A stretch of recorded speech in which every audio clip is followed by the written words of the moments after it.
Hey guys, welcome back. And it's the June market update, and this month is in fact the National Housing Day month, in which we celebrate homeownership and some of the fun stuff with that. We'll talk about that a little bit. In addition, we're going to go over the jobs numbers and the most recent economic numbers, and kind of in brief this month, we are going to talk about the jobs numbers because they're extremely relevant. And then we're going to do a deep dive into LA County real fast on the single family and the condo numbers. And we're doing the condo numbers because they are extremely relevant, and we need to just quickly and briefly go over them. If you want to jump ahead, please look below and you'll find the different time codes in which to jump ahead to. That is fine, I completely understand. Some of these can be a little long. This one, I'm guessing it's going to be about 15 minutes. So 15 minutes of your day. Here we go. All right. So here we are. We are looking at the Los Angeles real estate market update. My name is Dennis Maynard. I'm a real estate broker here in Los Angeles. I've been doing this since 2004. First question we have to answer is, when is the economy going to recover? Well, this is the ongoing question right now. There have been statements that we are in a recession, and that may be true, that may not be true, but right now it's true.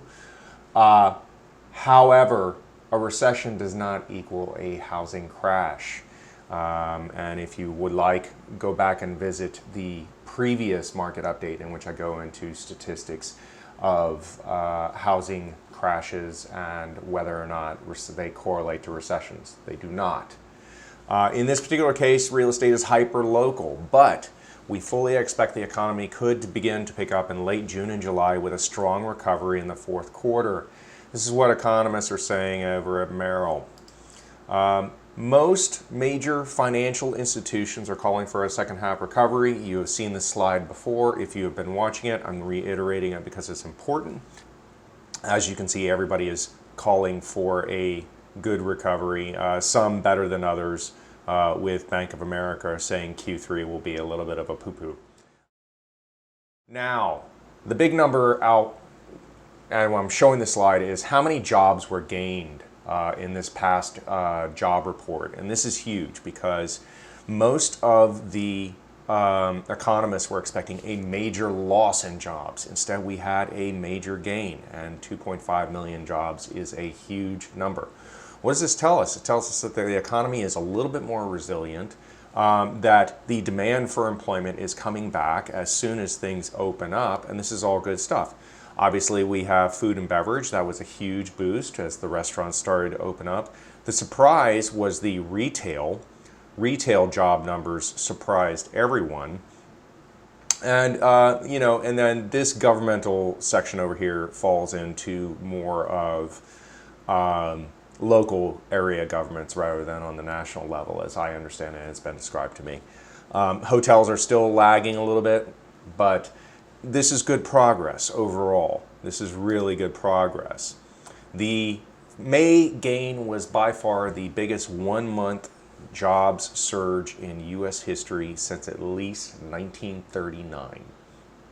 That's huge. It's a big deal.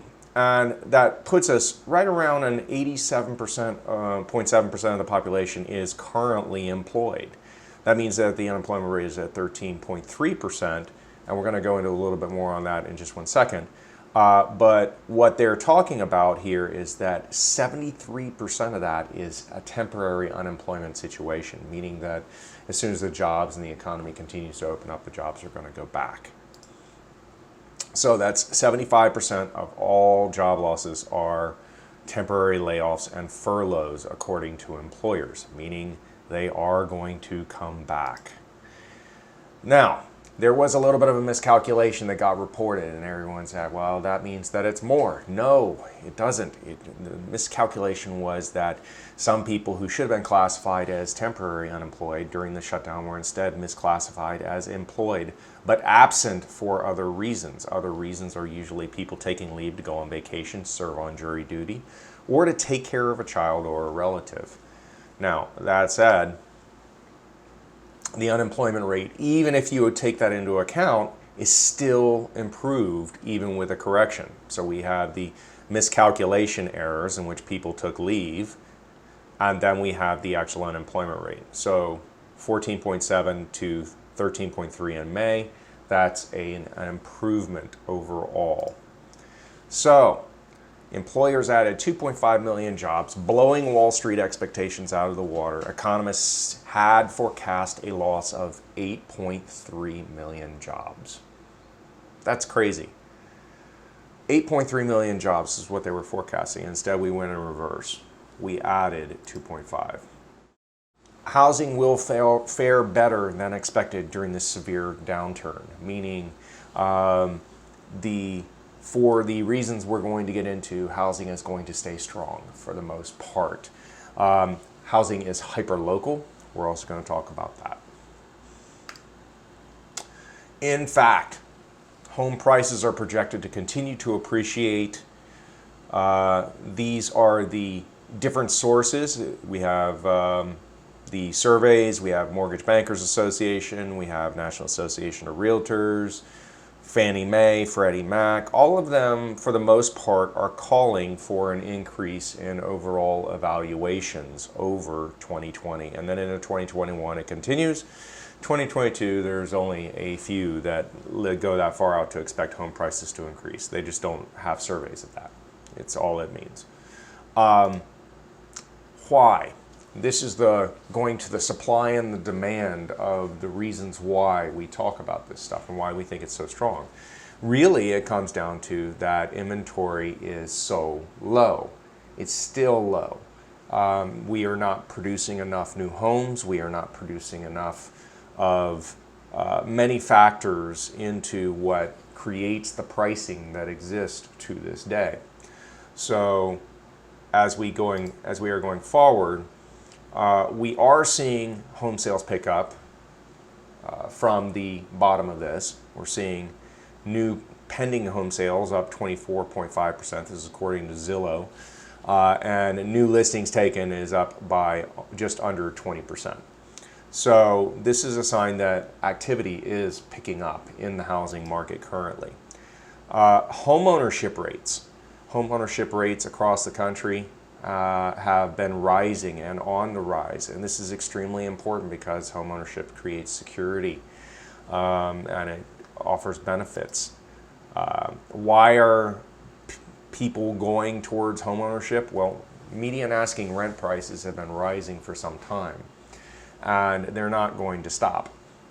It's just the cost of renting is getting higher and higher and higher, and it's just making more and more sense for people to go into being an owner rather than a renter.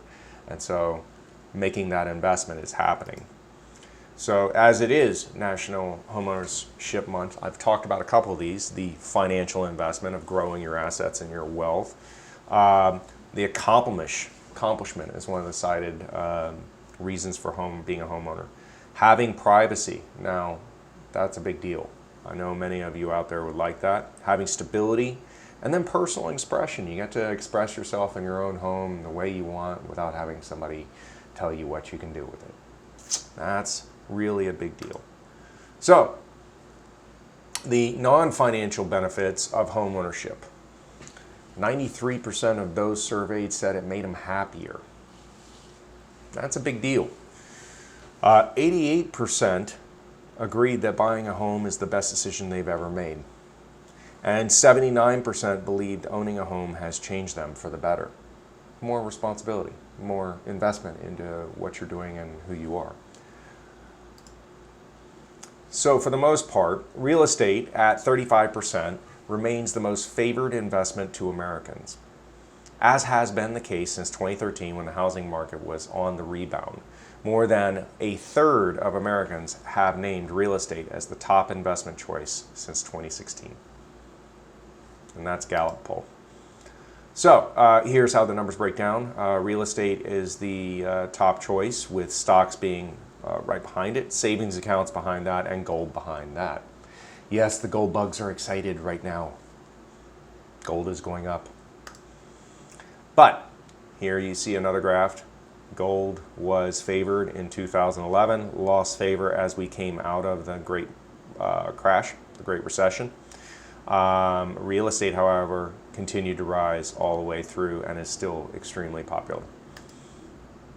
Let's get into the updates. First off, let's just talk about interest rates for a second, because interest rates help support housing prices, and this is one of the factors that goes into the ability for people to afford a home. Right now, homes are more affordable than they ever have been, even with the increased rates and prices. As you can see, since this is over a year,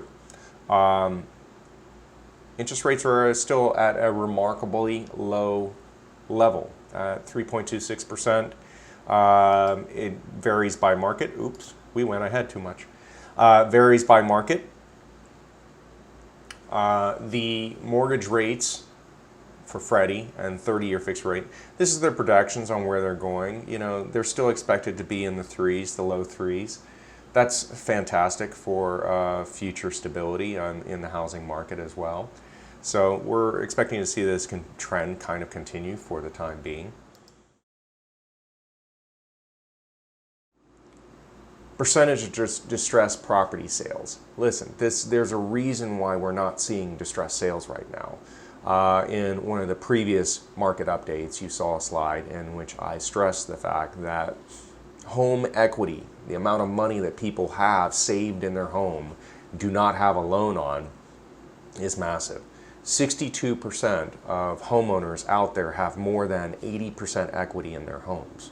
That is massive and a complete flip-flop from the crisis of 2009, 2010, 2011. This is a totally different story. This is why we're not seeing distressed sales right now, because people learn their lesson.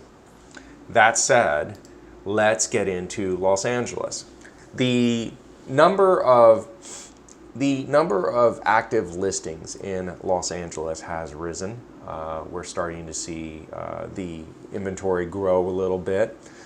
This is single family only right now. We're seeing the inventory grow. People are making decisions to move and to sell, which is all good things. Pending sales overall did take a dip, and we've seen kind of a low, but they're starting to rebound some for single-family houses in Los Angeles, ever so slowly, to get back to our peak for the past 5 years, which has been over 5,000 sales in a month. And these peaks usually happen in June and July, and then August it tends to pull back a little bit. As far as closed sales, you can see we are below. This is natural given the circumstances and the restraints that have been put on going out and viewing property and checking it out. We will see this rebound out at some point. But I do want to go look at something kind of fun here. I just wanted to show you kind of the guideline for LA County of, and this is a graph that I put together based on the data, same data from the other sources, that it tends to go in cycles, and we see kind of these bottoms right around January, and then it peels out for the spring and summer market, and then it tends to pull back again. LA does have summer markets, but our troughs are not as deep because we can sell year round. There's people buying homes in November and December still. Weather doesn't play a factor with that. But you can see that right now our closed sales have gone below what is the typical norm for the low of the period. Part of this is we just didn't get our spring. We started to have our spring right out, and then it just got pulled back. So theoretically, there is some pent-up demand for this type of action. And you can see it here. This is usually where we start seeing that nice round out, implying that summer may be the new spring market. And that said, I just want to take a quick second and talk about, because of the circumstances, that so many people have not been able to get the exposure that they need to sell their home. Many have decided to take their homes off the market, or canceled their agreements, or just could not sell their homes for various reasons, exposure being the main one. This is what I call the shadow inventory. And what this is these are listings that have canceled, expired, or withdrawn from the market. Canceled, expired, withdrawn. And what that means is that they were unable to sell, but they're still sitting out there off market, waiting to come on market to sell. So as things start to open up, this is just LA County single family homes. We are not talking about any other product type. We can see that we start to creep up into that new level. Now, how much of this is actually there and not duplicates? What do I mean by that? You have some goofball agents who will pull properties off and on the market every 15 days. You're going to have a couple duplicates. But overall, that's a pretty significant amount. So that means that we're creeping up over that 5-month mark. Now, LA historically, as long as it's below 5 months, it tends to be pretty much a seller's market. And I mentioned in previous videos that once we start to creep up above 5 months of inventory, it starts to feel like a buyer's market. And that's exactly what's happening. We're getting that feeling of a buyer's market. But to really, really be a buyer's market, you got to get up there. And that is the previous housing crash. That was 2007, 2008, 2009. And for LA County, even then, properties were still selling. It just wasn't selling at the pace that it was previously. Do I think it's going to get there? Do I think it's going to get there? Probably not. Not for single family homes. I think single family homes are in a high demand right now. Personal opinion. You can hold me to it if you want. Now, for home prices, let's just take a quick look. The median home price has pulled back a little bit, back below 700,000. This is median meaning everything, guys. It does not mean the billion-dollar houses in the Hollywood Hills. It means everything in LA County. It has pulled back a little bit. Nothing wrong with that. Prices fluctuate over time. You can see it right there. Not worried about it. Average price per square foot, same thing. Prices have pulled back a little bit in the beginning of the year, but look, there's a little peak up, which means that in some areas of the market, demand is still there, pricing is happening, and the closed sales demonstrate this. Months of inventory supply. We went through this. I just did a couple slides ago. I just wanted to talk about it. As you can see, it's still rising in the single family sector. Now, this is a fun slide. I just wanted to demonstrate, which I created this little number right here. The blue line is the homes for sale. The gray line down here is the closed sales. And here we have the average price per square foot over time. Since 2011 and 2012, we've been seeing home prices creep up. The average price per square foot has crept up. In this little period right here, let's just lop this section off right here. We've seen the number of sales decline, number of homes available climb, and pricing decline, and it's starting to get out of it a little bit. We're starting to see some of those come out as the supply increases, and that's all due just to being able to have the ability to get out and sell your home. That's it. So we'll watch this, but it's a fun little slide just to demonstrate how they all interact with each other. I think if the takeaway from anything is that while the number of homes for sale fluctuates, while the closed sales fluctuate, the average price per square foot for a single family house tends to remain pretty stable in Los Angeles. I'll say that again. The average price per square foot, even though the supply and the closed sales fluctuates, tends to remain fairly stable. This is a 10-year period. And it's been increasing in value since then. Something to consider. This is the fun part, condos. Given that everything that's happened, we've seen some action in the condo market, which I haven't seen, but I've been expecting. And what do I mean by that? I mean, I've been expecting a transition from condos to single-family houses. Why? Everybody has been locked up in their house for 90 days. So people are actually expecting and wanting to get into something with more space, especially if you have a wife, a kid, and 2 kids in a 2-bedroom condo. You need more space. Call me. I'll help you find more space. We can do this. It's National Housing Month. Let's get excited. Okay, moving on. The amount of listings that have come on the market in the Los Angeles condo market has increased dramatically. We've seen a spike here. We're starting to move back up. I expect this trend to continue. The number of active listings I would expect to see climb up before we see any kind of change, unless somebody gets ahead of it. The pending sales have just bottomed out. I want you to look at that. My theory, people need more space. I think it's kind of holding true. People are selling their condos and nobody's buying. Closed sales, again, dropped out. What does this tell you? Pricing has to adjust. The condo market is in the middle of an adjustment, and that is where we are going to see adjustment in the real estate market. I think single family will stay strong. I think people are trying to transition from a condo into a single family. And the pricing on the condos is going to adjust. Why? Who typically buys a condo?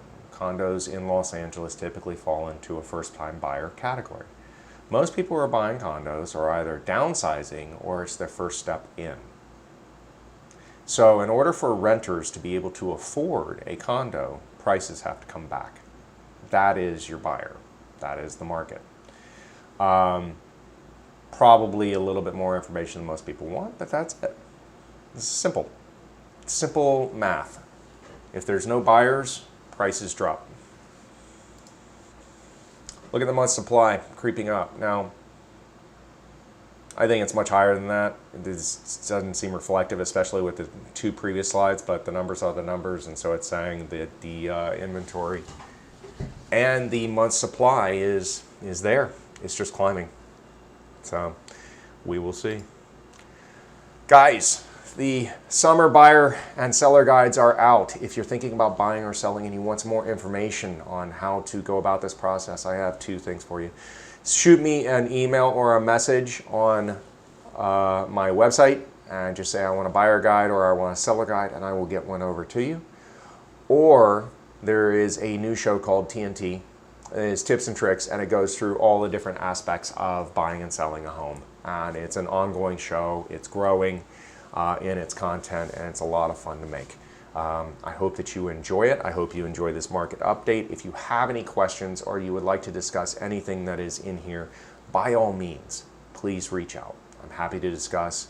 And if you need to buy or sell, remember that we help people buy and sell homes quickly. Have a wonderful day.